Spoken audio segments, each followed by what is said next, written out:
بسم اللہ الرحمن الرحیم۔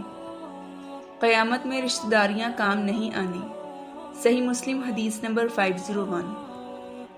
جریر نے عبد الملک بن عمیر سے حدیث سنائی، انہوں نے موسیٰ بن طلحہ اور انہوں نے حضرت ابو ہریرہ رضی اللہ عنہ سے روایت کی کہ جب یہ آیت اتری اور اپنے قریبی رشتہ داروں کو ڈرائیے، تو رسول اللہ صلی اللہ علیہ وآلہ وسلم نے قریش کو بلایا۔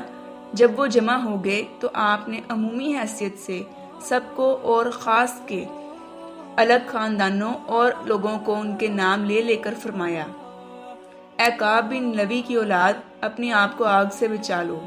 اے مرہ بن کعب کی اولاد، اپنے آپ کو آگ سے بچا لو۔ اے عبد الشمس کی اولاد، اپنے آپ کو آگ سے بچا لو۔